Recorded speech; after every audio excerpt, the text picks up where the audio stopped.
Welcome everyone. This is Judge Schlackman. I'm a holistic counselor and spiritual energy healer.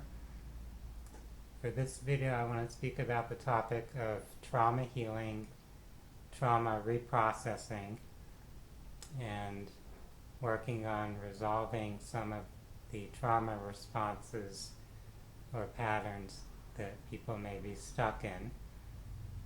So to explore this topic, we want to first start out looking at what trauma is, how we react in situations that are stressful or traumatic, and how we get stuck in those reactions rather than being able to be kind of more calm and clear and present and able to deal with things differently in the future or subsequent experiences and times in our life. We want to realize that our physical body as well as our psychological self or identity are always seeking to survive. So we're always trying to survive, trying to protect ourselves in some way.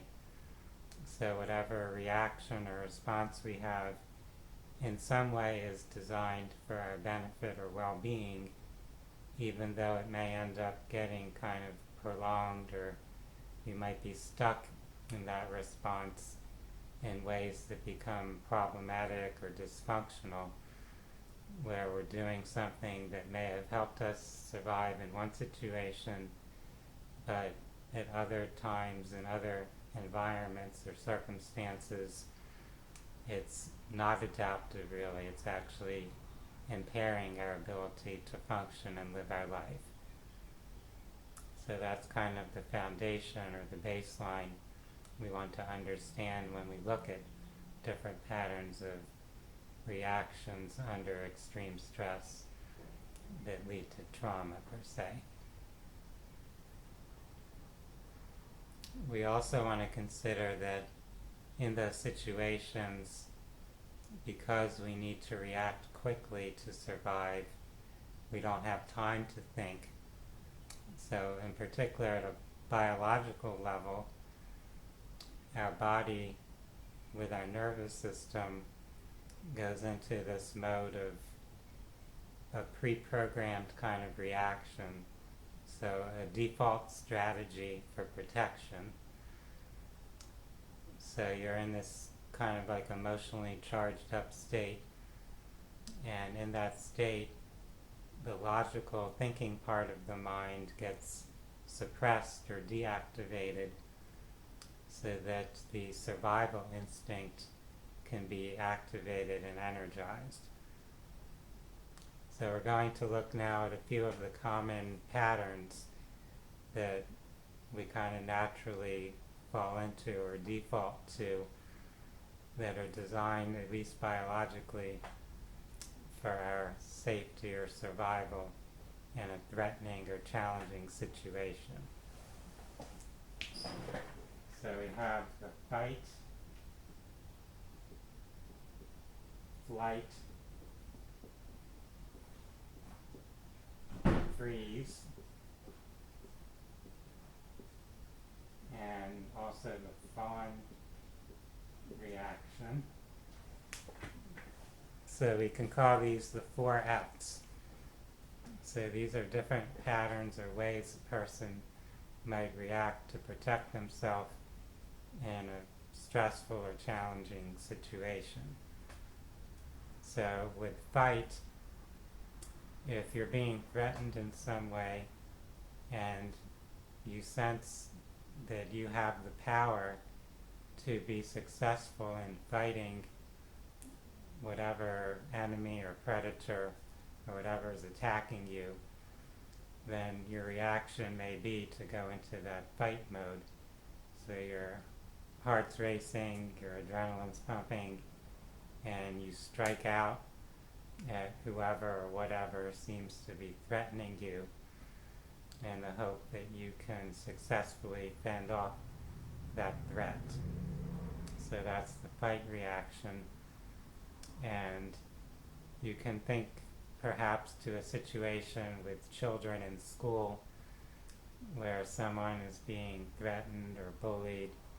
It might even just be like a verbal thing. Someone's insulting you, and that feels threatening. And if you feel that you have the physical strength or skills to clash with that other person, then you might go into a fight. You might start to physically react and respond to them. And in that state, that child isn't really thinking logically or rationally, perhaps. They may not be considering the long-term consequence of getting into that fight, that they might be suspended from school, or their parents are going to get upset with them and take away their privileges at home. So in that emotional state, you're not thinking ahead to all that. You're just instinctively trying to fight off the threat. And that's kind of a survival mechanism. But it doesn't only get applied to physical attacks. It could be to some type of social threat or social attack psychologically. There's also the flight response or flight reaction. With flight, your default reaction is to try to escape or get away. So you're very quickly assessing or judging that situation to be one where escape seems to be the best option. So you might not feel that you could fight the threat or win a battle, whatever it might be. You just want to get away from there. Now, if you're a small animal and a large predator is coming after you and you have speed, then the flight reaction seems the logical one to get to safety, to survive that situation. And as human beings, if you're a child and someone who's bigger, who has more speed and strength, is trying to threaten you, you might judge in that situation that you can get away, you can move to safety in some way, so you'll try to flee there, you'll try to employ that flight response.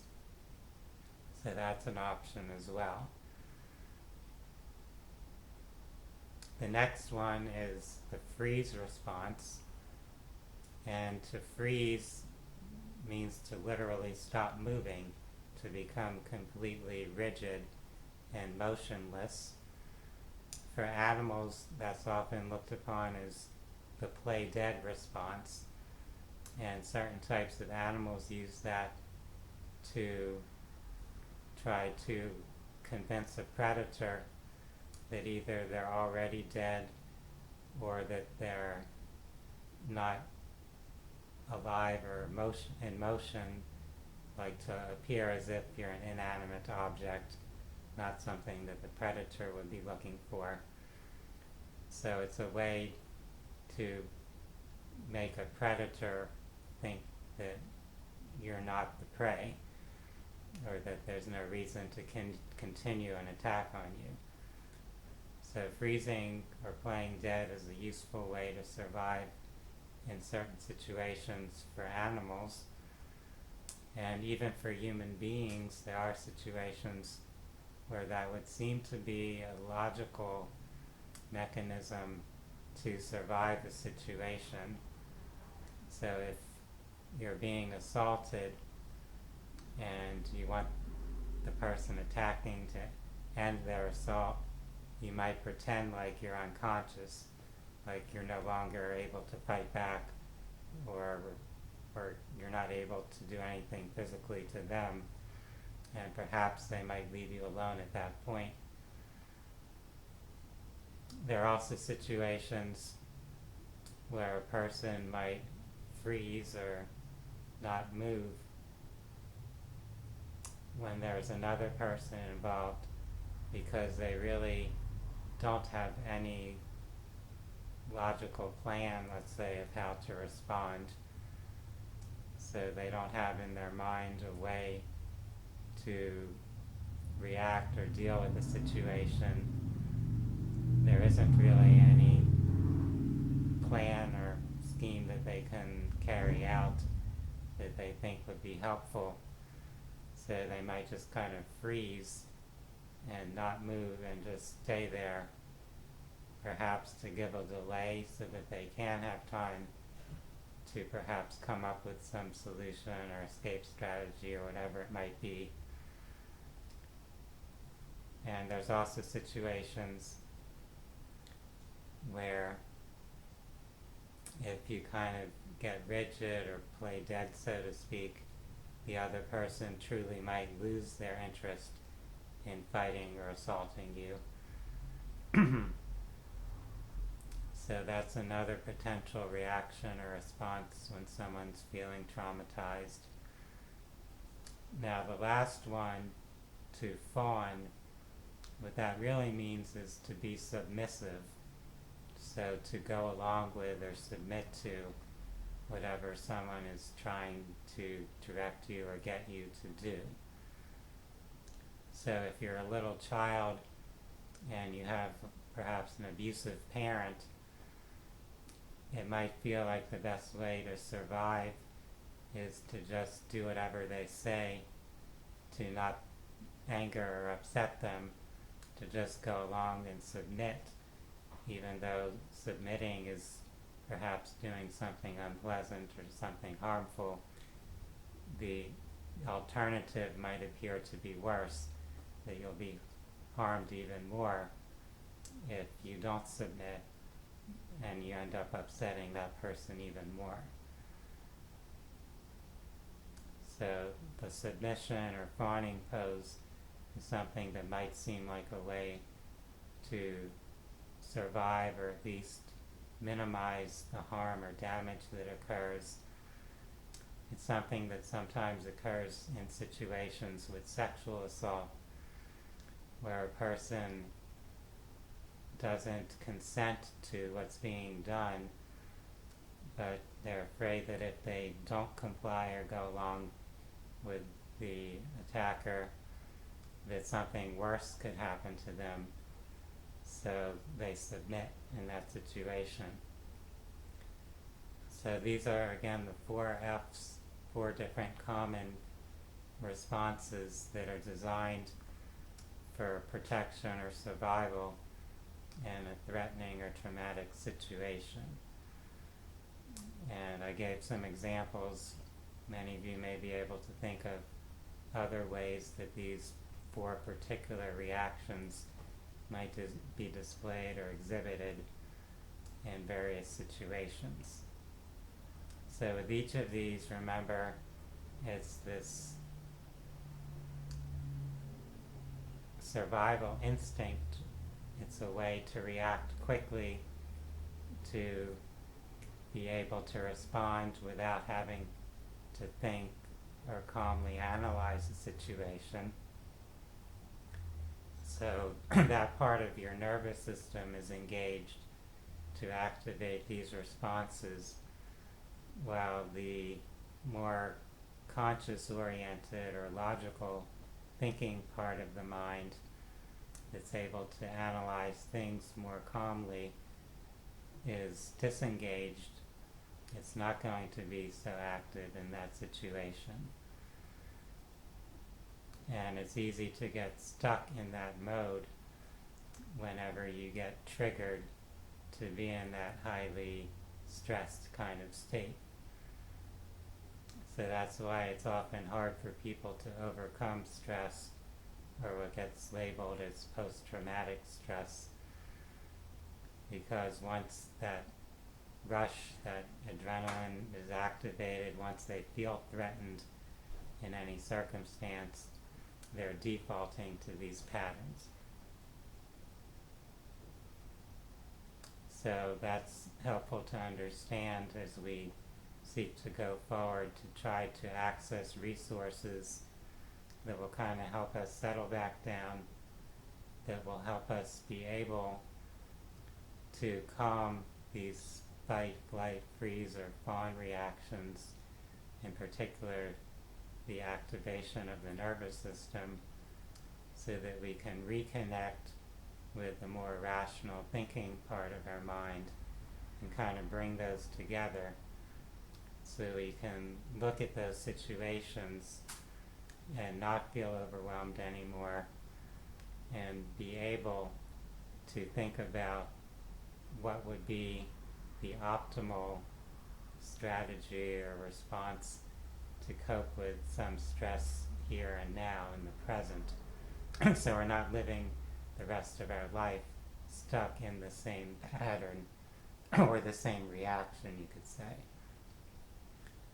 So we're going to look now at how we can shift our state of consciousness in preparation for reprocessing traumatic memories or experiences, so that we can engage a different aspect of our mind and kind of bring things together, so we can release the old reaction and we can feel more safe, more calm, more clear and present as we observe whatever we've experienced, whatever we might have previously felt threatened or disturbed by. So let's look at a few resources we can tap into now.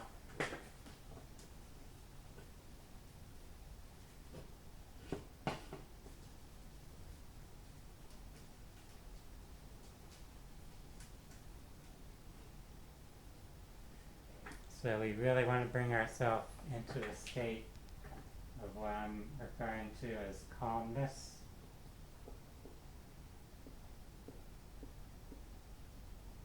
Presence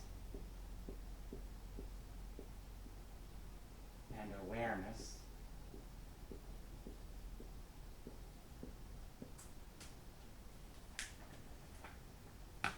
To bring ourselves into this type of state, to be able to be present, to not feel like we have to run away or attack or any of that, to just be able to observe, to analyze what's going on, and to see it from an expanded perspective, perhaps.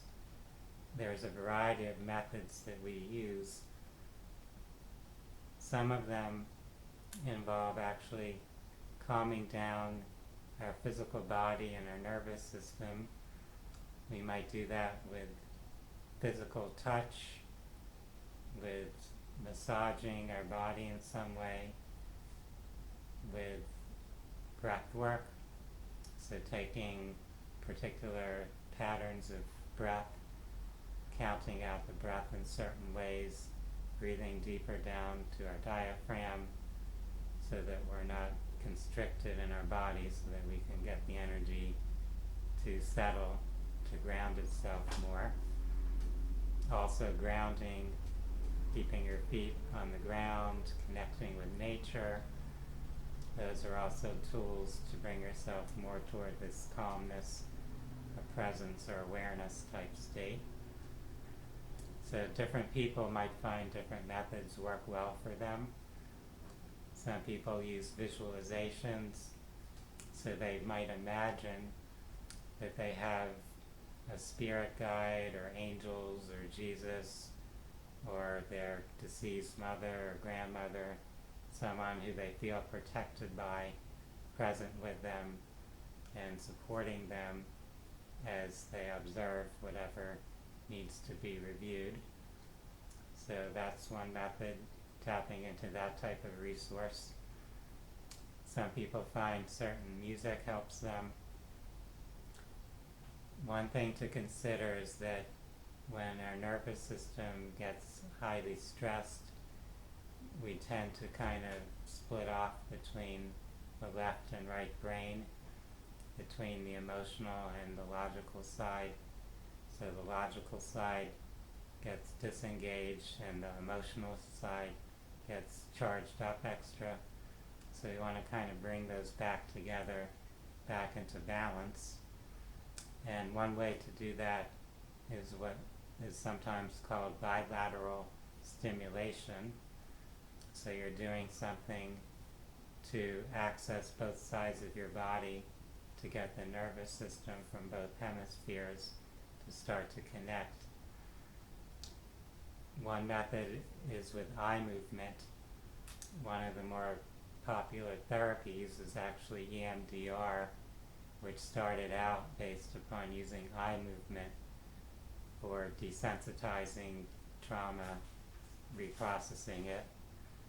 So by looking to one side and then to the other side, you're kind of forcing your nervous system to activate both sides of the brain. You can do that in other ways too, not only with your eyes. You can do it with, let's say, crossing your arms, connecting your hands. You can do that with your ankles and feet, just bringing the two sides together and connecting them. You can also use sound vibration, so listening to sound tones that kind of echo back and forth between the left ear and the right ear. The same thing with colors and visual stimulation, so you can follow a light or changing colors that go back and forth, causing both of your eyes to track them and activate.